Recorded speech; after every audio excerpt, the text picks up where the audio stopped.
Hey everybody, welcome back to the Dancing Sober podcast. And today, of course, we have another special guest, but first let me talk about our sponsors. A big shout out to PICARESCA Cafe. PICARESCA Cafe is over on Olympic near Whittier, little coffee shop across the street from where the Jack in the Box is and all that. There's a little shopping mall there. Go inside and you'll find PICARESCA Cafe. They have really good coffee. And they also have pop-ups with a lot of food and stuff. So please go there and check them out and tell them that we sent you. They also roast our coffee. Picaresca Cafe roasts this. And this is our little holiday colors. So if you want to get some of these, there's only a few left. Please hit me up. But I will also be selling them this Saturday at Other Books on Cesar Chavez. You could find the information on my Instagram. So come by and get some of that. They're also available at Sugar Kiss Boutique out on Ford and Cesar Chavez. I want to give another shout out to our space here. This is Espacio 1839. Espacio was our home base, and this is where we've been doing our podcast for the last few months. Thank you so much to them for allowing us to be in here. Come out and see them. They're open Friday through Sunday. And you can get your Christmas shopping done here. There's stuff for the entire family. Espacio 1839. They are located at 1839 East 1st Street, but you can also find them online at espacio1839.com.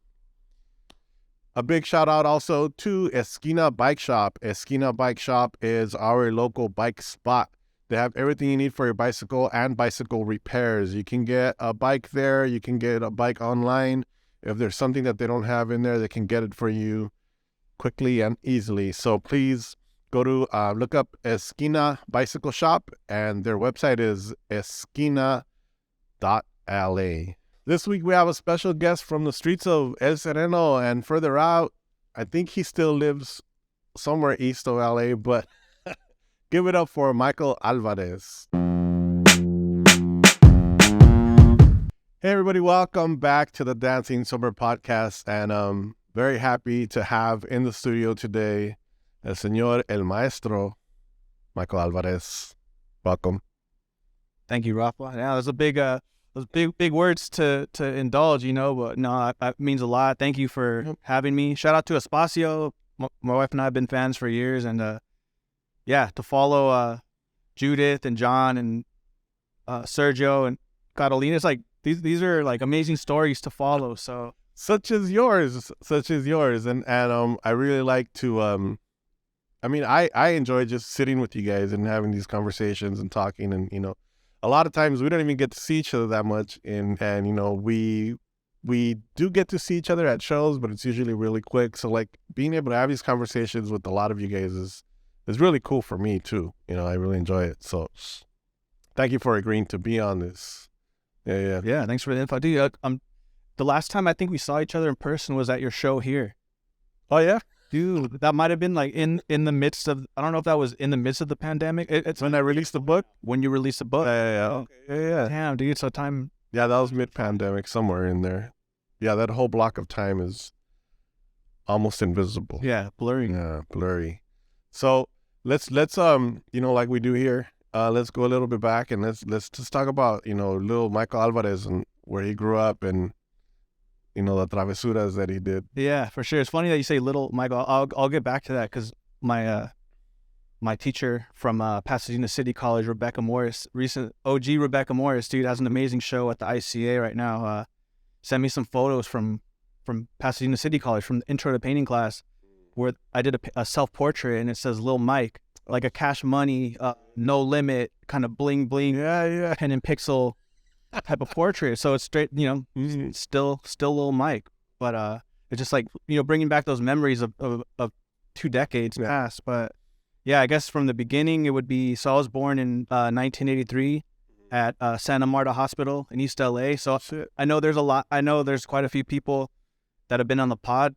So I'm wondering, like, damn, if anybody was there while I was there, Maybe Manuel, I don't know. Yeah. Wait, who was the other person that said they were born there? I forget. I know there have been more than 2. I feel like one of them was a woman, but yeah, okay. Yeah. So born there. Grew up in El Sereno. Yeah. All my life. I feel like I moved out maybe when I was like 22 or 23 when I got my first studio.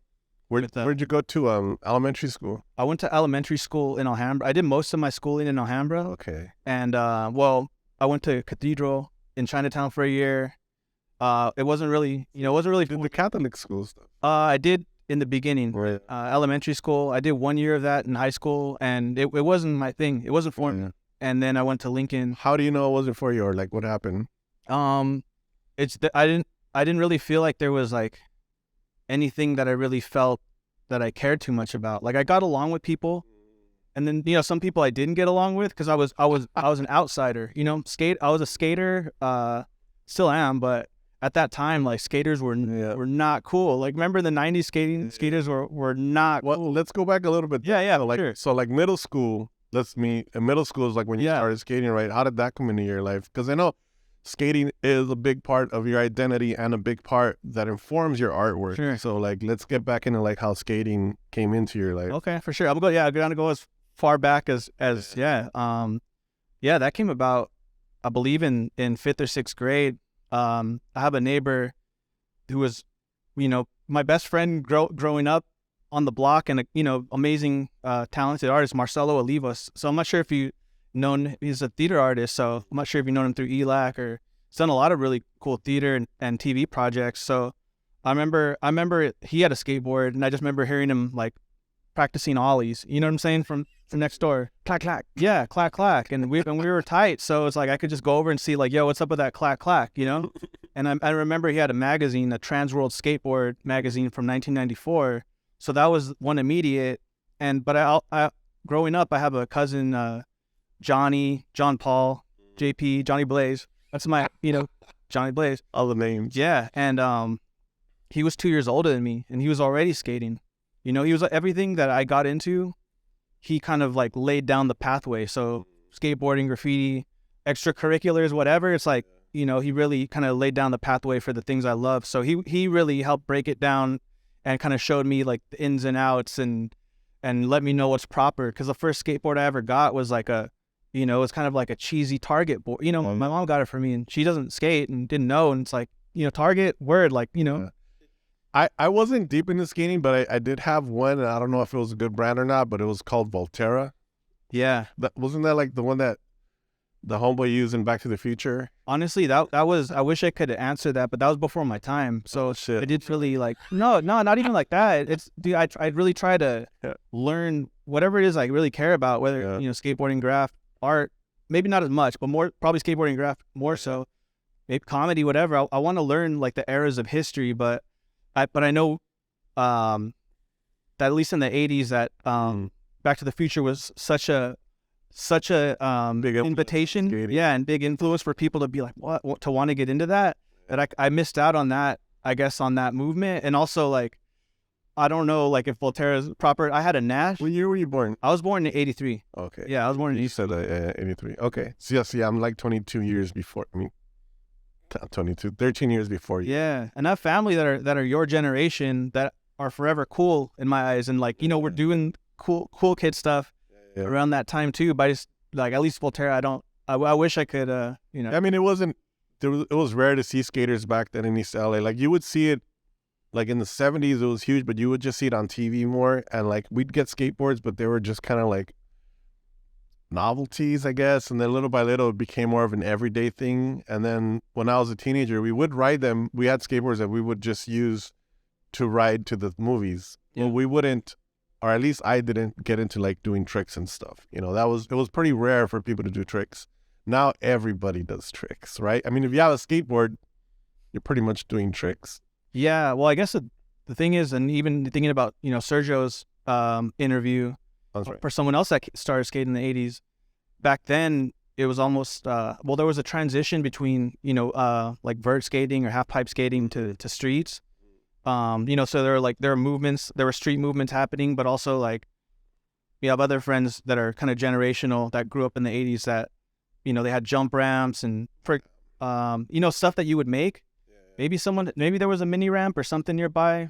I guess at that time skate parks were closing, so it was whatever you can make. For example, when I was 14, I skated a intergenerational jump ramp in the Dogtown projects. I had met some skaters in Lincoln Heights, Maybe, yeah, and yeah, they brought me over, and they had this sick jump ramp, and that was my first time ever skating one. And then I ran into one of them maybe 2 years ago. Shout out Jimmy, and kind of let me know, like, dude, it was like multi-generational. So it's pretty awesome just to be able to kind of experience that. But again, but I guess once the 90s happened, skate parks were closed, and now we have like videos. I'll shout out Video Days, for example, by Blind Skateboard. Certain that kind of set templates of like where things were going. So by the time I came around in my generation, all we see are streets and picnic tables and stairs and rails, and that's the norm until things kind of start to change, I guess. So being a skater is probably what like led you to be out in the streets more often, and so you did a lot more like street stuff, like is that probably what led you into like getting into graffiti and graffiti art and stuff like that? Yeah, well, I would say, yeah, having two cousins, my cousin Johnny that I mentioned, and my cousin Vincent, who was Johnny Blaze. That's my big brother. They were already like pretty street oriented, where I was like more so into drawing and kind of not somewhat being inside, but also I love sports too. So I was content just to kind of be in the bubble and not really like go on missions and like but maybe around 9 or 10 or something like that, like being around those dudes more, and they're my brothers, and it just became like fun and addicting and exhilarating, and like all I want to do now is just kind of be on the streets. So like at age 9, before skating, I would like to just walk around, where I grew up, kind of like around the Huntington and Eastern area, and specifically there were murals, and there's graffiti, of course. There's murals. There was an artist named Peter Q. I'm not sure if you've seen or heard his work, but yeah, really did amazing murals in the East Side.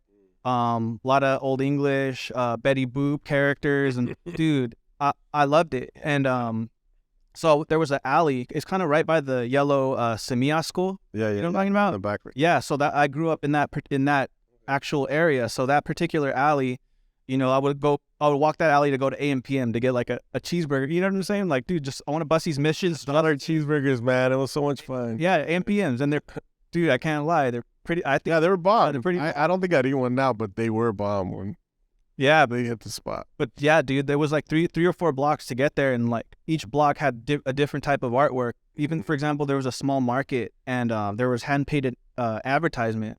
So like Clorox bleach bottles and Tide, but they were like beautifully rendered. I would really like trip out, like, whoa, that was fine art. Remember drawing as a kid, or like when you first started drawing? Yeah, I grew up drawing. So was it your own, like, did it come out of yourself, or did somebody else like start you drawing? Or no, it came out of, from what I recall, it came out of myself. From what I hear, I was just kind of just drawn to it, and that was it.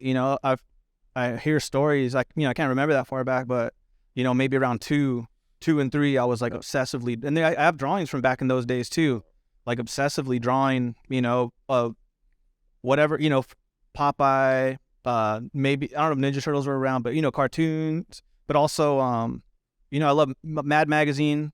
There was always Mad. I grew up, initially at my grandma's house with a lot of adults. And then, we just moved across the street a few blocks away a few years later, but I was around a lot of people. So there was collections of Mad, even the books, like when Mad made books, I think in the 50s or 60s. So yeah, album covers, so I would be drawing like Weird Al, Michael Jackson, Alfred E. Newman. And I was obsessed with drawing at a very young age. And yeah, art was everywhere. I mean, the album covers, God, I miss album covers, right? Yeah. Is there anything, do you think there's anything similar to album covers now? I mean, album cover, albums, they still get sold. I mean, you can still buy albums and all, but I know it's different. They don't put that kind of work into the... Yeah, I don't know, dude. Or they don't have the same kind of significance as they used to. Like, you would get an album cover back then and like study the entire thing. Yeah, and the thing... Even the inside. Yeah, for sure the inside. Yeah, I don't know. I mean, I know art, artwork and design for that stuff still does exist. I think I'm not really like digging as much as I'd like to, so I don't really know what's happening so much. But I for sure know that the people around me that had album collections and looking at album cover art was absolutely inspirational, beyond. And so, but you're basically, or not basically, but you started like pencil drawing when you were really young, and that led into like you discovering that that's what you wanted to do, or how. Try to tell us a little path. No, for sure. I mean, pretty much that's just what it's just what I did. It was pretty natural. I can't say that there was ever, I think when, family around me maybe saw it, there was support. I can't say there was ever like any discouragement there. I think I think they were kind of tripping out, Oh shit. Yeah, it was like that. And from what I hear, there was a family member that it kind of encouraged, like, yo, you should get him some crayons, get him an easel or a desk or something like that. So yeah, and I just heard that story probably a few months ago, but yeah, there was support. And also, like I had briefly mentioned, so I grew up with a big LA family. We're very big, and I got a lot of cousins, and even around the time when I was growing up, there's a lot of babies born in the 80s, and then born in the 70s. We're out here. So, we would be drawing together, my cousin Vincent and I, or cousin Louie, and like, we talked about that too. Like, damn, remember we used to chill at your grandma's house and draw on the table, certain things like that. And then, of course, when graffiti came into play too, it's like my cousin Johnny's the one that introduced Vincent and I. And then, we just kind of be little toys, practicing our little toy graph or whatever. But I guess just all of these little things, I guess I'm just lucky that we were doing it, and it wasn't really, just, it was allowed, How early do you think you developed like a style or an understanding that was like beyond just like doodling, you know what I mean? Yeah. Because I drew all the time, but I never felt like, oh shit, my drawings are kind of, make me a career. Yeah. I've drawn my whole life. I still draw all the time. I still carry a sketchbook. Yeah. But I've never felt like when do you think you felt that like, oh shit, like I can actually do this for a living?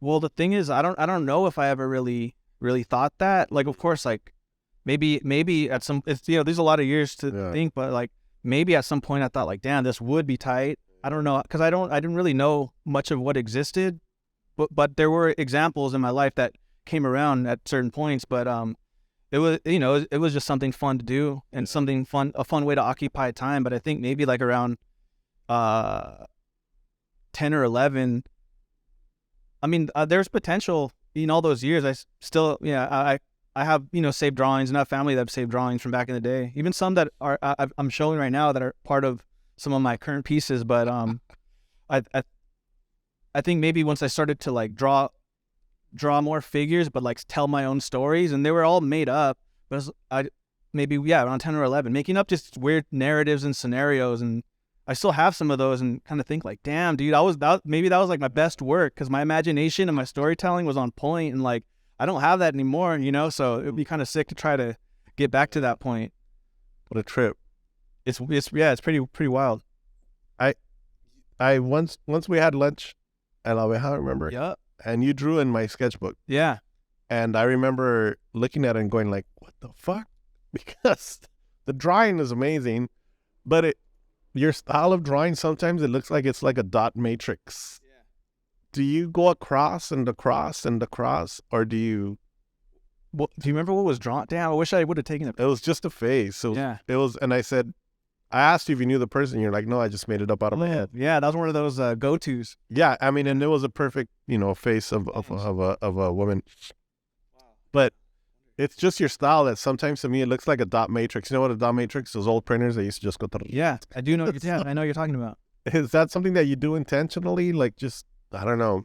You know what? I think when I really started to get into drawing, and maybe it depended on what I saw, because at a certain age, especially like, going to stores, going to 7-Eleven, that's when that becomes like the library or Tower Records, like, there's 7-Eleven magazine racks. Yeah. Yeah, absolutely. Back in the days when we didn't have the internet, like, that's where you went. Yeah. I mean, how amazing. Yeah. So I'm sure that I'd imagine it to be like, lowrider art there, right? Like, yeah. Introduce like shading. Like, I mean, I've seen other, maybe I love like video game magazines. Before I picked up like a Juxtapose or even anything graffiti related or whatever, that's probably how I noticed like immaculate shading or something soft or whatever. So, at a certain point, I thought shading was cool, and I want to try to make something pop if I can. And so now like 20 some odd years or 30 or however many, not 30, but however many years of just like practicing shading, I guess it's like learning different movements or whatever, or just trying things out. Maybe want to try to go up and down or left and right. I don't really crosshatch too much, No, it's not. but sometimes like on some pointillism, like maybe like The drawing looks like a cloud of like graphite. You know what I mean? It doesn't even look like, you don't see any lines anywhere. yeah. Anyways, but I yeah, think maybe even like some like soft movements like in a certain direction can maybe could have been the process. that's badass. Maybe. So going through high school and all that, starting to grow up and starting to, form into the young man, Michael, like how did you stick to art, or was there times where you didn't even think you were going to be an artist and probably do something else in your life? Yeah. Well, the thing, I think in my early teen years, I think maybe around 13 or 14, probably 13. I think when I really started to kind of get into, maybe obsess more about skating, and I was constantly, going on my friends, cousins, like good friends, we'd be taking the bus everywhere, going on missions was like the concern. And I still did love art. Like I would consume it through magazines. I remember like at that time, my older cousin, maybe my cousin Vincent, he might have gotten like a big time magazine, like graffiti magazine. He lived near Circus of Books off of Silver Lake. So we had access to, to good shit. Yeah, to good stuff. And like, I was constantly, looking at Thrasher magazine and Trans World and Slap and all the different skate media. So I was constantly like, digesting and observing design and aesthetic, but I just really stopped. I just maybe stopped drawing just because my obsessions were shifting. But when I was 17, so I went to Alhambra High. I started Alhambra maybe like my sophomore year, and my senior year is when I took a drawing class, because it was always something I loved. I just hadn't taken an art class yet. I think maybe I might have taken an art class for like a month at Cathedral before I left, and that was like the thing that was like, damn, okay, this is sick. But like the truth was, like my group of my like friends, my skate crew, they were at Alhambra, so the goal was like, all right, like, that's why you didn't like Cathedral. You just wanted to be with your friends. Yeah, I did. I for sure wanted to be with my friends, but I did, and I did have some cool friends there too at Cathedral. And I remember like some moments just like listening to music with some cool people. Like I had two neighbors that lived across the street from my grandma in El Sereno, and another friend that lived in Lincoln Heights. I remember just listening to music we were listening to Portishead and Hepcat, and I remember just like, just vibing on something alternative, which is I thought it was a special moment. But we all move and our lives shift, and like at a certain year, like, dude, these are my homies, these are my three homies, and like I want to be with them. Like I want to know what they're talking about. I want to experience what they're doing. So my aunt, she lived in Alhambra, so we were able to use her address. Otherwise, I would have gone to Lincoln or Wilson, which would have been cool. I knew people there too, but it's like, damn, if I could try to be with my besties, you know what I'm saying? Like let's see what's up. And luckily it worked out. But with short question, long answer. My senior year, I had an art teacher named Sharon Palmeter, and she was known as Master P back in those days. No limit. I didn't come up with it, but yeah, exactly, dude. Exactly. You're no limit soldier, dude. So her class was amazing, and she was like, wow, the teacher, the first teacher I had that really, I guess, made me kind of interested or invested, or kind of made you see what you had, I guess. She made me see. She made me see what I had, and she also made me kind of see the value in wanting to stick around, because I was like, I don't know if it was like around ages 10 or 11, or interests are shifting, and I was kind of I was not too invested in school. You know what I'm saying? I was like pretty disengaged, and I got by with like with C's and D's and maybe an occasional B, but also the occasional F's as well. So I was floating, but like I didn't really have any real like reason to stick around. But her class really gave me a reason to stick around, and she was mad cool. We listened to 95.5 KLOS, so we'd be blasting music, and she'd ask us to turn up. I remember she was asking, I forgot what was playing, like it was like that song Spirit in the Sky, that Mitchell, 10 and yeah, exactly. And she told us to turn it up. We're like, yo, Miss Prominenter's dope. So she, so there was, the personality aspect, and then she saw what I was doing, and then she asked if I would like to join like the advanced class. So she kind of gave me the bump, which was cool. So I took that, and that was a lot of fun. And it was fun fundamentals, but kind of just like really getting feet wet with acrylic paint and like pointillism and certain things like that. And then she showed me, well, she introduced me to Pasadena City College as an option, and then she also told me about Art Center College of Design, and also that they had a high school they offered classes to high school kids. So she really, I wasn't thinking about that stuff, and that's not to say I would never have found it or anything like that, but she put me on, and she like delivered it in a really cool, in a supportive way, but also a no pressure. Yeah. And yeah, dude, that was the path. So that class really like kind of sparked my interest, and I got my first I never had a sketchbook before, and I remember I had a classmate, and he wrote Detach, and he was a sick artist. That was the first black book I'd ever seen, and like, a year later, I get my first one, and I get oil paints, and I take the Saturday High class, and yeah, she really put me on to, I guess, the path that led me here. And so through her, what do you call it? Through her mentoring and stuff, led you to, I guess, PCC and the teacher that you were talking about here, right? What was her name again? That's Rebecca Morris. Rebecca Morris. Yeah. And how was your time at PCC spent? And I mean, PCC is awesome because we've also had a lot of people talk about that, and it's I've always felt this way, but it's just another reminder. Like, if you're out there and you're like, man, I can't go to 4-year, I have to go to a community college. Like, good, like, as long as you're still learning something, like. So just, shout out to all the community colleges out there, because there's so much awesomeness that we've noticed, comes out of it. But so tell us about your PCC time. Dude, I love PCC. PCC was the shit. I've heard you cuss. So I'm following protocol. No, PCC was the shit. I didn't take SATs when I was, I know that changed later, that now I believe it's a prerequisite now, but I wasn't really just sure what the pathway was, but Master P put me on, and all of that sounded good, and I was testing the waters a little bit. I'm like, it really felt like, all right, let's see what's up. And PCC. Before that, did you even think you were going to go to college, or is this all? I don't know if I don't know if I ever thought, if it was that I ever thought. I just think I didn't really care, and not saying that in a like an anti, like, you know what I'm saying. I just think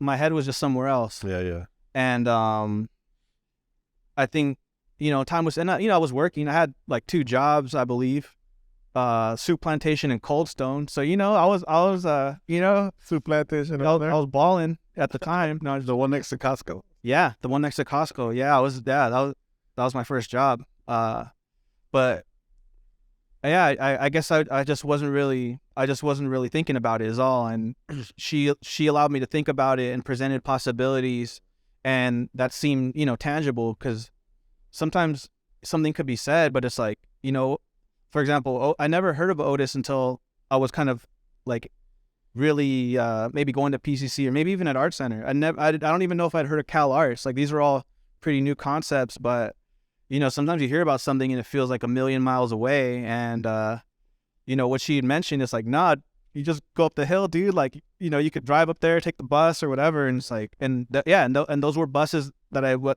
catch in front of my grandma's house and would drop me off at right in front of PCC. So yeah, I was there for 3 years, and, dude, it was the bomb. Like, all the art classes in the art building, I took as many as I could. I took graphic communications, which was a screen printing class, where you make posters and stickers, and like, all the writers were there. I took philosophy classes and sociology classes and stuff like that, and I probably failed a lot of them, but like, I was interested. I just took them because I wanted to learn. But it was an art class you can take with you like little tiny pieces, even if you're not there every day, right? Yeah. So it was like, yeah, dude, it was amazing. Anything that was foundational, you know, for example, all I knew was draw. I did take a foundational, like a life drawing class at Art Center Saturday High. So that was my first introduction to the concept of, you know, awesome. Using shapes, you know, lay-ins and using shapes to kind of build the structure of your figure, before adding details, and even learning about shadows, so the directions they move, and gestural drawings. Like, so upon that experience, PCC really kind of took it a step further. And so, you know, I took the head, I don't know if they had head drawing, but figure drawing, introduction to painting twice with Rebecca Morris. Yeah, it was, dude, I could have stayed there forever. Talking about Rebecca Morris, do you mind sharing a little bit about what you're going to do tomorrow? Even though by the time people see this, it's going to already have passed. But yeah, it will have passed. But so yeah, I'm you know, honored to be asked. Absolutely. So she had asked if I could facilitate a walkthrough at her solo show, her retrospective, her survey show at the ICA Museum in downtown. So their paintings from 2001, which was a year before I became her student, to 2022. Wow. So and it's I'm nervous for sure. I've been a studio hermit all year, and it would be my first time maybe speaking in front of or at a museum, and maybe outside of the high school age range, which is, you know, that's the group that I normally work with. Yeah, that's you know, those are that's my group. But you know, to do it for an OG, or it's an honor, and it's something I want to try my best to. Think about how many students Rebecca has had, and she chose you. Dude, it means a lot. And you know, we both have shows that are running during the same period of time. Like, it's special, dude. And like I'm stoked that it could synchronize, and yeah, it means awesome. A lot. Yeah. And ICA I'll try, dude. You know, so a dope spot. If you haven't checked out ICA LA, go check it out. Beautiful spot.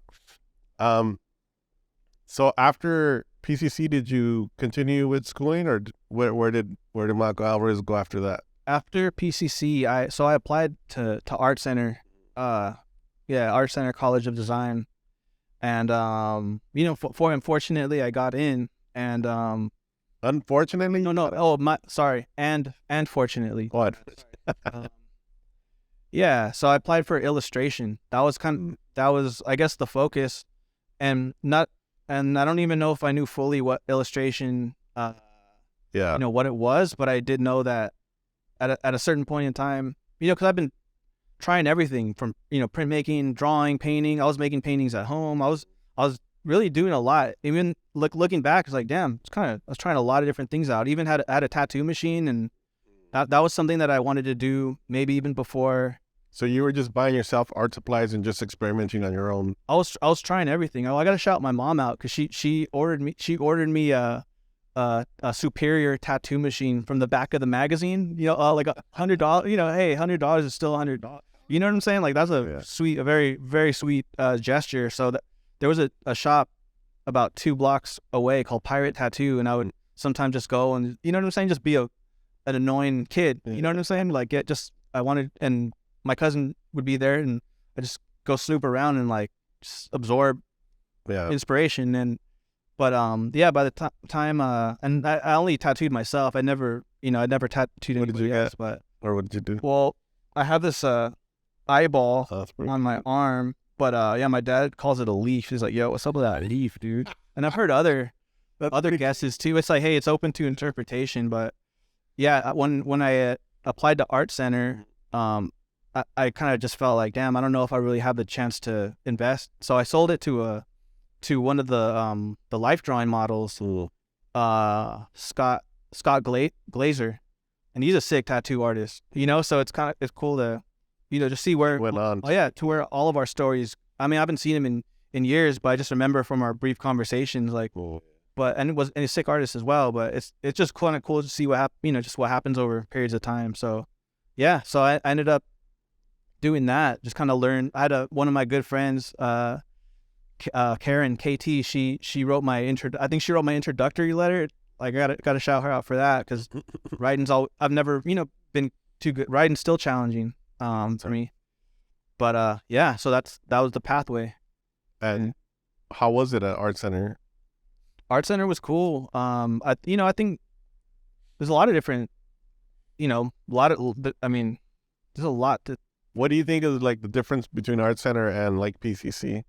Well, PCC is, kind of like open and on you, and there's no, tuition, right? There's tuition at Art Center, like heavy duty tuition, and I had to take out mad loans and like mad financial aid, and I'm still paying those loans. You know what I'm saying? Dude, still paying those loans off, and but then aside from that, the discipline is different. At PCC you can go at your own pace and pop in, pop out, and maybe you could too at Art Center. I never did, but I mean, the grind became, just it became a bit more serious in certain ways, but it all just depends on, what classes you took. For example, I think like my class at PCC was like, still one of the most like important and engaging classes within my whole educational experience. Absolutely. So saying that, like knowing that like PCC gave you one of the most important classes of your learning career, what do you think was the most important thing that Art Center gave you? Well, it gave me a lot of different things. Like, I mean, I'll say between PCC and Art Center, it's like community for sure. Like right off the bat, like, some of my best friends, some of my, still my connections you make. Well, for sure, dude. And some of those friends, we did the PCC to Art Center thing, together, or like over the course of semesters. Like Leo Eguarte, like, dude, that's been my homie for years. Anna Serrano, we met in that painting class. There are a lot of people. Wayne Johnson, I know there's way more. Jesse Kawada, like there's mad shout outs. Yeah. Connie Wong, a lot of us that kind of, went from here to there. And then, same with Art Center, like some of my best friends are, for life I'd met, and a lot of us too, maybe we're coming from, similar worlds, whether it be like, I guess like what would be considered like, certain like areas that are hood in LA, or, there are a cool amount of riders. So it's like, all right, immediately, like, that's an immediate connection or whatever. Like, a lot of riders at Art Center? Or PCC? No, there are a lot of PCC, not many at Art Center, but the few that were there, it's like we instantly became friends. Like I became part of their crew. I was like the little homie that they had brought in, and I was still kind of obsessed and thirsty. And which is not, I don't recommend, because, why jeopardize a good opportunity? I kind of ran that risk, which wasn't smart, but it's life. Yeah.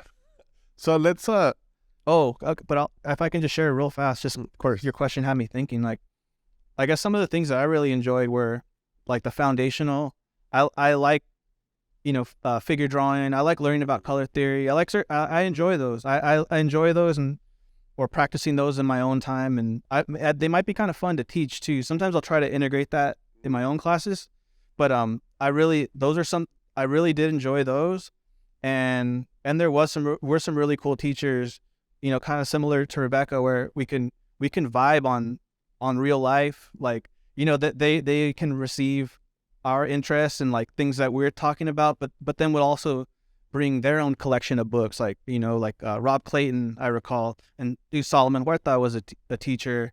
Oh, really? And he's one of the first art shows I'd ever gone to was one of his shows, because my cousins grew up with him in Ramona Gardens, and they didn't grow up in the art world, but they knew Solomon, and their families are tight, and like so around that same time at PCC they were like, yo, like, wow, come through, like, we know you like art, come trip out. And I tripped out. Salomon's on my list of people to reach out to, so that'll be, dude, I know he's out there. I would love to hear it.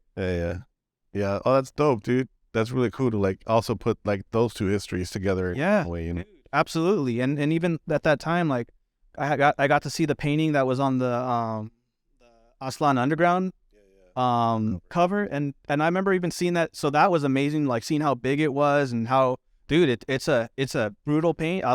It's one of my favorites. Yeah, straight up, still one of my favorites. And I was working at the Warehouse Music while I was at PCC. Dude, I found that out that the CD was there. So like, all your worlds came together. Unfortunate to have a lot of different, just connectors. Yeah. I want to try to now this is like I don't know if sometimes it's harder to answer or harder to ask the question, but try to convey or if you could tell us like how you developed your specific style, because it's very unique. I think it's unique to you, the way that you represent so much in one canvas, your scenic ones that have all the different things, but even your portraits, you'll do a portrait, but you'll include other portraits within the portrait. It's like you're always trying to tell more than one story, and I don't know, just how did you develop this style of like making these scenes and with tiny little scenes within the big scene, Yeah, thanks. I appreciate it. Yeah, that's I mean my questions sometimes don't really make a lot of sense, but I get that you can tell us something from that. Yeah, no, thanks. I think that started in 2008 or 2007. So I finished Art Center at December of 2007, and I remember at that time, like, I guess I tried a lot. It's even looking back, it's like, holy shit, dude, there's a lot of range, and I guess that's the way it should be. It's for anybody growing up, like trying things out, finding your voice, finding influence in the things that you are inspired by, and spaghetti on the wall, dude. Like, fuck it, pedal to the metal, spaghetti on the wall. Whatever sticks. Yeah, whatever sticks. But then also, I guess, learning, as you learn yourself, kind of learning, what you care about, what you want to see, maybe what you don't see, or whatever. So I'd had influences from the jump, and maybe some that I even lost and came and found my way back to over time. Like, for example, the first art book I ever had was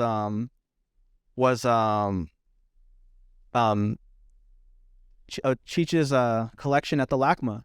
Chicano Visions. Dude, my grandma bought that for me for Christmas when I was 17, and we don't come from an artist family or a gallery music. Like, dude, she just saw like, okay, this fool's like into art. He's into those little drawings right now. Like, Cheech, we all love Cheech. Like, dude, my family grew up on. That's a pretty big investment for a grandma to buy too. Like, hell yeah, dude, $50 book. Yeah, for a kid. Well, I wonder. Yeah, might have been, dude, big investment. And yeah, like they grew up like the album. They had Los Cochinos. Like, dude, they had that in their house. So I remember those albums. I remember Up in Smoke and all that. And but she just thought, okay, we're Cheech. We all love Cheech Chicano. Like, that's us. Art. Fuck it, let's see what's up. He's really showing that he's kind of like really into this stuff, and yeah, that popped it off for me, just to see, art that feels like it's I relate to, where it comes from, and while some of these artists are coming from, communities and neighborhoods like close to where I came from, like it felt pretty tangible, and also like art is being made about life, a life that I know. Like, for example, on the back cover, there's John's painting from the Lowrider Car Show, and I got to my first Lowrider Car Show maybe 4 years before that. So it's like, holy shit, dude, I saw that. Like, I saw that at the convention center. Like, yeah. So, those were seeds planted, and then, seeing Shizu's work, that was maybe one of the first times I had seen somebody make work about, their community and their friends and, their life, and I even seen like some people I knew were in some of those works. I'm like, holy shit, this is like bringing like importance to little things that you're close to and so connect with. Yeah, for sure. And so those were some of the seeds planted, and then I, the experience of, the life I live, subculturally, family and community wise. And I think after Art Center, because I was like going the illustration route, it was a pretty like high aesthetic of like maybe a pop surreal, somewhat kind of cuter aesthetic. And I did start to take more fine art classes when I graduated, and I did learn about, it brought me back around to like paintings similar to Shizu, similar to what existed in Chicano Visions, where it's like paintings about a person's life. Like that's valid. It doesn't have to be, surreal or, whimsical. I mean, it could be anything, but you have a little bit of all that. I think there is some surrealness, and there's some trip out and some classic, also like some, classic elements to your work. I think it's like maybe everything I've absorbed that was kind of like, blended together. But I do say that, kind of going back to at least art that's informed by life, kind of. And once I finished in 2007, and my work looked, I think there was a significant jump from 2007 to 2008 where I just kind of, went back to Chicano Visions, went back to, all right, who was I looking at? And now who am I looking for now? And I started to make paintings just based on my life, based on, friends and family. And, there were significant, moments that would happen, like taking a road trip and snapping some shots, or like, my cousin had, gotten out of incarceration. That's my brother. And, that whole day was like a fun road trip, being around family and just taking pictures and all that. So it's like, look, this is real life. These are. Is that the scene with the back of his head? Is that? No, that's a different one. But okay. Like that, those are a bit more. That was your cousin too. That's my uncle. Uncle. Yeah. Uncle. Okay. Yeah. But I guess like just being able to, recognize like, wow, as these are, maybe simple moments, they're special just as well. So I guess trying to absorb everything that could be absorbed, but then also just recognizing, we have some pretty magical or special moments in front of us. And I guess that starting in 2008 kind of just like is still what I'm working on in 2022, Wow. What do you think drives you, if you can answer this, what do you think drives you to put so many details inside? Do you know what I mean? Is there something of you that just wants to share everything, or is there something in you that just says like, I want to make sure that I put this person here, because some of the people are like, you've said some of them are made up, but some of them are actual people in your life, and stuff. So you got a shot. I got a shot on the last, but I was thinking more of because there's some scenes that are like actual scenes in your life that you've put in. Yeah. I mean, like the one that I'm into is actual scene of your life too. But yeah, that was a beautiful day, by the way, too. Thanks, dude. Yeah. Thanks for coming. Yeah. Beautiful piece. Is your work still up at Brown? Yeah. It'll be up till January 7th, I believe, Matthew Brown. Yeah. Well, let me get to that next, but is there, what is it that draws you to put so many things into like your paintings, and also like the size, because holy fuck, they're massive, I mean, they're giant pieces, and that allows you could take a snapshot like from 4 inches away and almost get an entire painting out of it. The composition within the little tiny blocks are perfect, as well as, once you step back and see the whole thing. So I don't know. I'm just trying to get inside your head now. Like, I think I'm seeing like Eternal Sunshine of the Spotless Mind, the writer, where he starts to delve inside the brain and inside the brain and inside the brain. And that's how I feel when I'm like looking at your paintings. There's, the brain. And then once you go inside, you get into all these little tiny pieces of the brain. And, if there's a way to answer that question, like what is it that drives you to put all these things in there? Yeah, no, thanks for the awesome words, dude. And yeah, so I guess, I'll try to, I guess, think about two of the components. So in terms of size, and I was, had a studio in Koreatown from 2007 to 2010.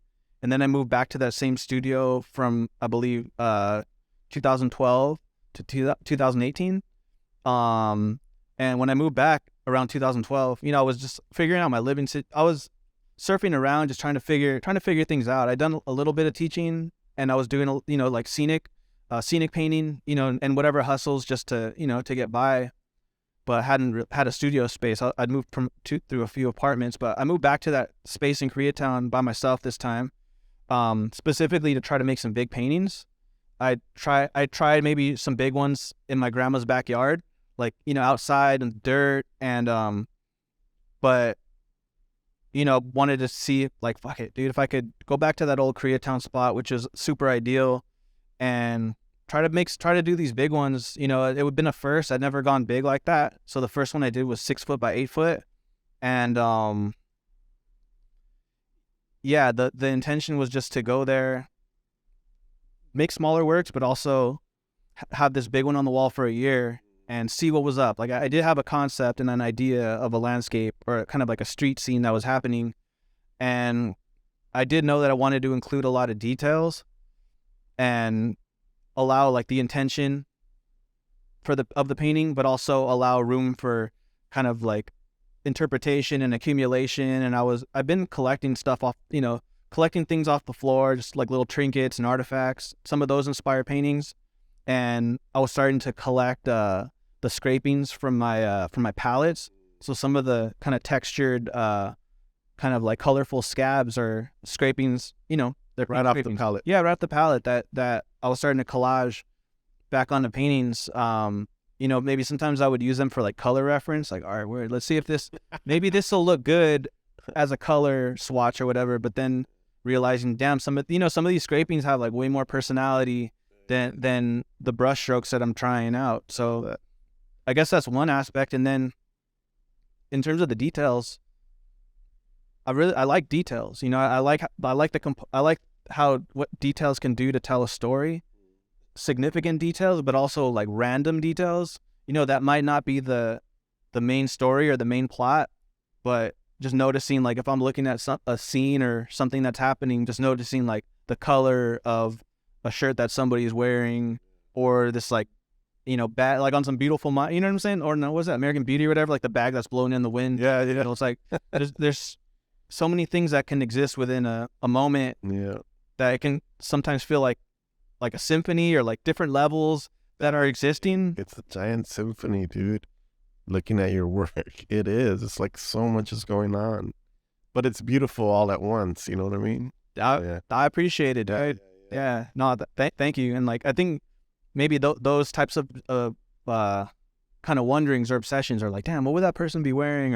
Or what if they're jumping over a puddle or whatever the case is, while this other like main scene may be happening over here. I guess there's just like multiple occurrences in a moment, and I guess that's like maybe sometimes what I'm interested in. Like, damn, I wonder how.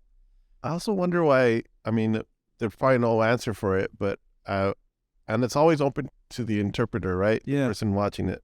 Of course, in the end, it's open to whoever's watching and whatever you feel like thinking. But like, you have some characters that kind of fade away, or their face is blurred, or their legs are blurred, or they're not completely painted.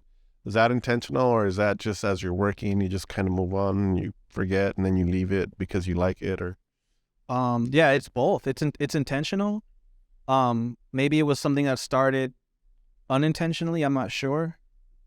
Because there were times, even like 20 or 15 years ago when I was at Art Center, I'll be making some blurry paintings that really, they weren't really a hit, but also too, it's like, maybe my intention wasn't intentional. You know what I'm saying? It might have just been like, it's for aesthetic, or just maybe just like something that was like maybe not non-deliberate or pushed to like, to a purpose. And yeah, in terms of like the blur of the movement, a lot of times I'm just thinking about painting as like maybe less of a snapshot and maybe more of a capturing a moment in time.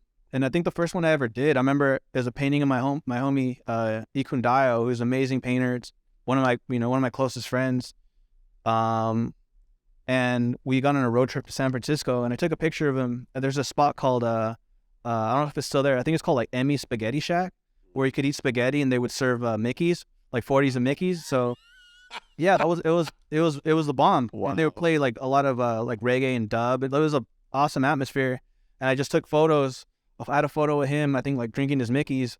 And I think I wanted to try to like achieve like motion of his hand, like almost like pop locking. Or I was really thinking about the game Street Fighter, and thinking about like E Honda doing the 100 hand slap, or Chun-Li doing, I forgot what the kick was, where she's just doing like mad kicks. Yeah, and you see that. Yeah, you see animation, all aspects of the hand. Yeah. So that was the first time I wanted to try to capture motion, like have this dude like about like chugging, and then maybe even show the liquid going through the system, and then I think then from there I would start to try to do like kind of softer transitions, like even so thinking about photography and like, you know, whether it's like a double exposure or some type of motion blur where it's like something happening that shows this thing was not paused. There's like movements happening, or this thing could be still over here, and then in contrast, this thing could be moving and disappearing. And then from there started to think about what about trying to paint a space, but maybe what's occurring over the course of a day or the course of a week, or over different moments in time where there could be like pulsations of existence. I think. Yeah, dude. I think that was like, I think that's where it started with the 40 and turned into like, damn, I wonder how that could be. Yeah, because also when I look at your painting, this like it's not capturing a specific time. There is like time is evolving in different spots of it. So yeah, that totally makes sense. Because or I guess in a way, like there's no like defined line of beginning and end of anything. Like things on it can still kind of like, you know, they feel like they're free to move in the space, within the space. You know what I mean? Yeah, there's still some paintings where I'm like, yo, I still want to add a little something over here, but because like you said, sometimes it is like the intention is there for sure. I do want to incorporate that movement and the levels of transparency, levels of, you know, in contrast to like what's definite and opaque or thick or textured or whatever. But sometimes I do forget, like, oh, damn, I wanted to give that person, you know, pants. I know there's like a few people without pants in that painting that you're a part of, or people without heads or whatever. But then it's like, hey, you know, it's just all like pulsations of energy, you know? Exactly. So it's almost like you know, the way that we're saying it now and trying to think of it, it's almost like a little pieces of time travel, like in and out of like, you know, that little corner where something is going on, and you pull back out, and then you jump into this other corner, and there's all these other things going on. What a trip.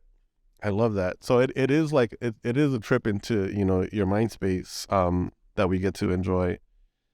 Yeah. Is there little like Easter eggs that you hide that you like? Yeah, you know that. I like that you asked. There's mad out of me. Yeah, there's Easter eggs for days. I mean, well, it so does many things that there's got to be some that you don't tell anybody. You know, there's like got to be some that are just for you. Yeah, there's a few that are just for me, but I feel like a lot of them I like to tell people depending on you know, just depending on our connection or whatever. Like, for example, like I threw you in there and I was like, damn, I wonder, like on my bike, dude, and your bike. Yeah. And your bike. Yeah, dude. And that was such an honor. And you invited me to the opening, but I couldn't make it. And people started texting me that picture. Dude, so for that particular painting, like, and I guess just to share some context, like my homie, Tomas Diaz and I, we did a pop-up art show in El Sereno along the train tracks where, you know, there's a DIY skate spot, and, you know, shout out to Tomas, like that's the, you know, that's the CEO, the mayor of the spot, and, you know, great friend, awesome artist, fabricator, you know, carpenter and photographer. And, you know, we've had kickbacks there. We've had skate jams and, you know, like birthday parties even, like, so that was the first time we'd ever thrown a pop-up show. And I was moving out of my previous studio in Santa Fe Springs. Shout out to Chris Brand, Evan Skretterstu. They kept me, you know, they kept me, you know, they gave me a space for 3 years. And, you know, I was ready to move. And originally I did a painting of those train tracks, and originally just wanted to take photos of the painting at the tracks. And then I guess the conversation later turned into like, fuck, maybe we should see what's up with the pop-up. You know, since I was moving, I had a U-Haul full of all my paintings. And, you know, and thankfully Tomas was like down to show his photographs. Cause I was like, dude, you took your giant 10-foot paintings out. Yeah. And, you know, you set them outside. I was like, you put in a lot of work. Dude, we put in work. I mean, again, I got to shout Tomas for sure. Cause he like helped prep the spot, like even, you know, cleaned up, you know, we did a lot of work. You know, we set up Sunday morning, like around, forgot, you know, anywhere between like 6 and 7, and let's say 7:30, and yeah, till the sun started baking, and like, yeah, we luckily we didn't know if it was gonna work out, but luckily it did. All we knew was that the operating trucks nearby, they don't travel that pathway on Sundays. You know, we saw somebody from the neighborhood, and like they checked in on us, and on Friday they gave us the pass. So that was already, that was a good sign for sure. We were just hoping like, all right, dude, as long as we don't get broken down by the cops, and you know, that like let's Hail Mary that one. And fortunately, we didn't get broken up, and it was a cool day. And that's why I painted it. I wanted to. Yeah. That was a special day for me. And for those that don't know, it's like a dead end little street in El Sereno, at the end of El Sereno, and you guys just, without permits or anything, took over that whole little dead end and had a giant art show / party barbecue in the street. It was like a little tiny street festival, and it was dope. Thanks, dude. I mean, and also shout out to the homie Ben for barbecuing. I mean, we didn't ask him to do it. He did that, and that's a good skate homie and of ours too. And he showed up just with the intention of of bringing contribution and and he brings that energy. So there was just we didn't know how big or how small it would be. So it was a cool surprise to witness. And I know that there was I forget what it was called, but I know there was like a pop-up like food thing happening that day. So our friends at East Los Musubi were like vending not too far away, and like there were like evil cooks, I believe, and like so much coincidentally was happening in the area. So it was the timing was pretty sweet. Perfect. And yeah, dude, I saw friends from high school that I hadn't seen in years. It was an all day like dope ass event. Yeah, family showed up, skate homies, like art people I'd never met before. It was pretty sick. So that's why I wanted to paint it, and then shout out people that I could recall had gone. Like every photo I saw on Instagram, I tried to save so I could reference and like shout out people's documentation and So yeah, Easter eggs, like that was there's layers to the Easter eggs. I first saw just myself, and then when I finally went to go see it in person, because people were sending me the pictures. When I went to go see it in person, I saw that my bike was in it. I was like, oh, that's badass. Your bike, that was a bike that got stolen. I haven't since. Did it get stolen? Yeah, that day? No, not then. Fuck. It got stolen a few months after, but sorry about that. I haven't seen that bike anymore. But I mean, I have a new bike, but it's all good. But it was cool to see the bike in there as well. It was kind of like, all right, dope. Yeah, thanks, man. Those details, like what, all significant, whenever. No, all the people in there and all the little tiny things that they did that day. It was just, we've kind of digressed, but my bad. No, not your bad. I mean, this is like part of like what happens when you enter like your paintings. It's like it's this giant scene, but once you go in there, there's so many little details, and if you zoom in more, there's more details, and you come in tighter. There's stories within stories within stories, and it's just it's pretty amazing to see. It's dope. I want to talk about one more thing before we head towards the end, but at your new show at Matthew Brown LA, you have these 4 pieces near the entrance that are just like little tiny, I don't know what you want to call them, but there's a painting of a leaf, a painting of a 40, and those are like almost the complete opposite, right? Those are like just one item that you brought a ton of attention to, and they're subtle, light, like texture, just beautiful and soft. I feel like I was just wondering like what makes you like pull in that direction, or was it just something is that an exercise that you do sometimes just to get away from like the other stuff, or what draws you to paint these little tiny blocks with just one image? Is it just something that you kind of do as an exercise to get it out of your system and it feels good, and then you end up liking it and sharing it, or I don't know what drew you to that little?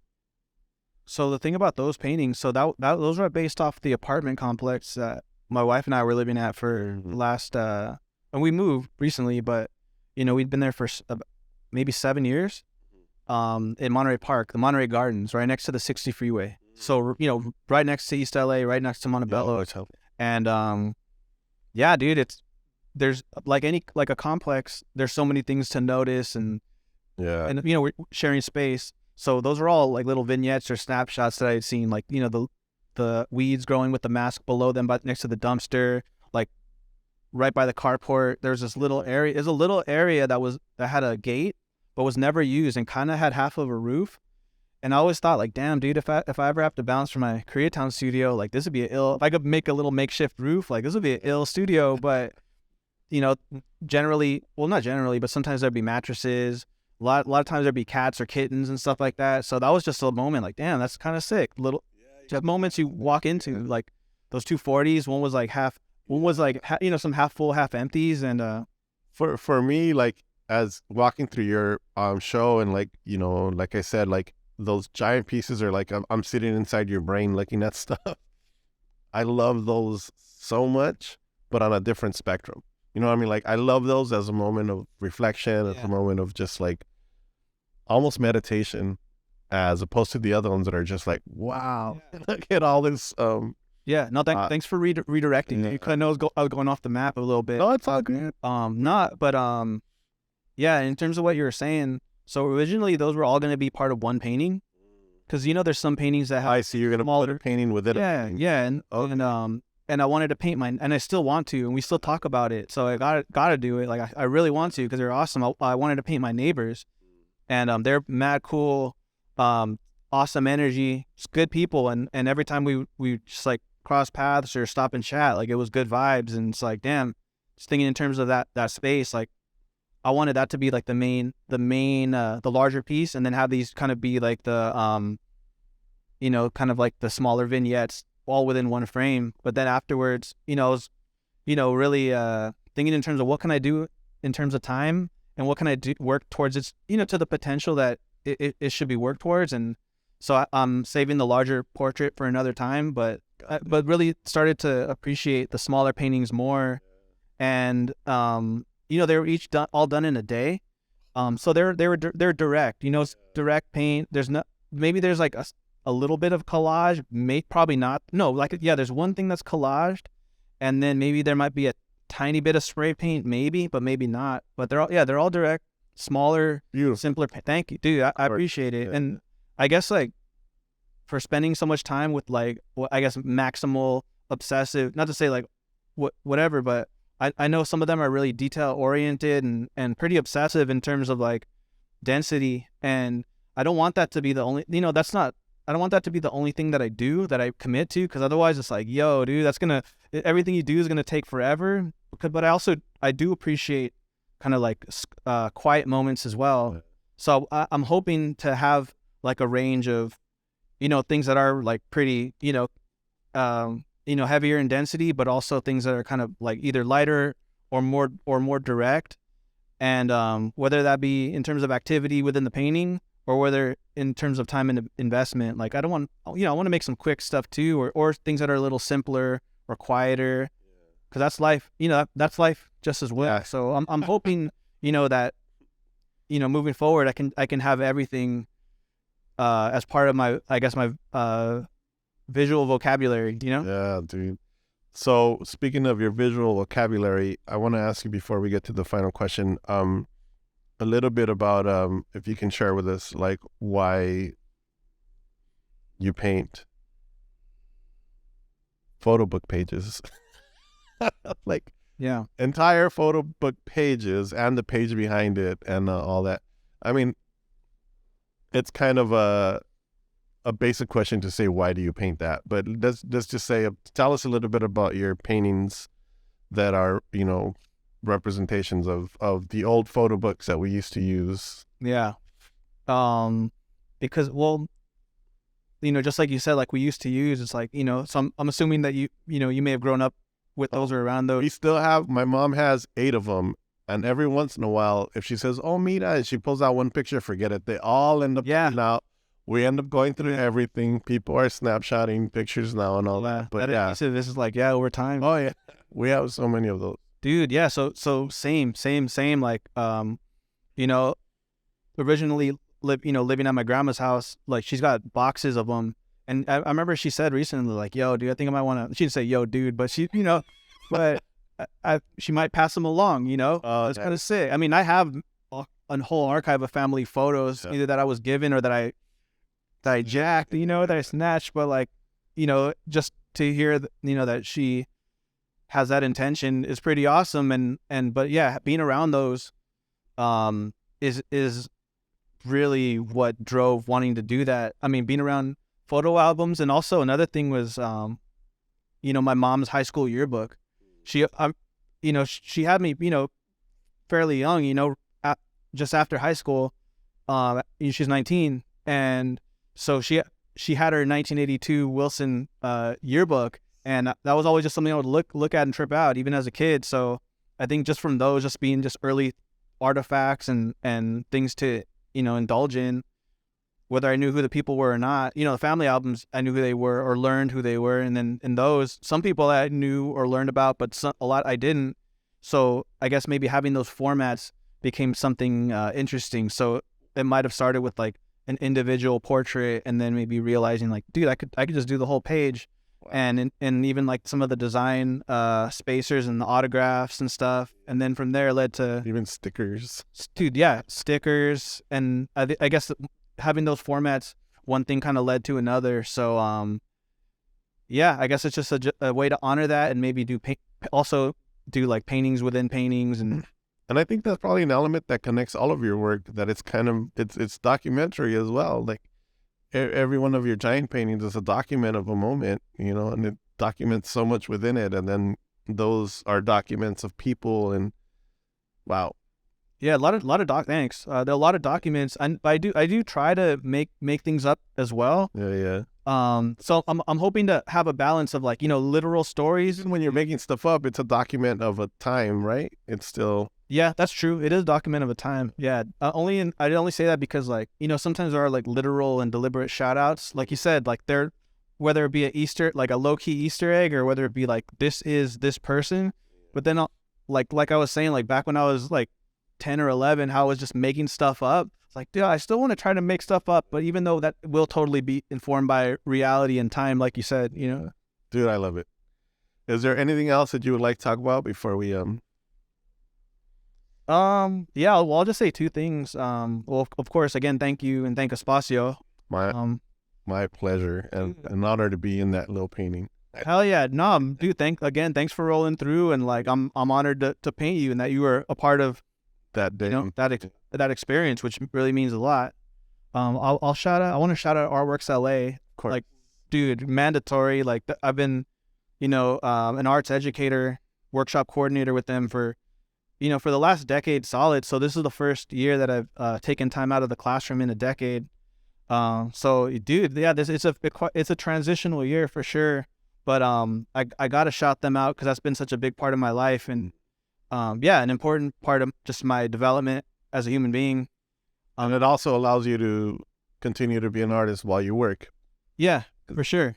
I mean, say a little bit about what Artworks LA is for people that might not know, and people that should probably apply to get a job there too. Yeah. So what Artworks LA is, it's a art educational nonprofit that partners with alternative education high schools. So that's for the most part continuation, as well as juvenile halls and camps, and placements and probation schools. And what they do is offer art classes throughout the school day, throughout the students' general curriculum, and allow the students to acquire.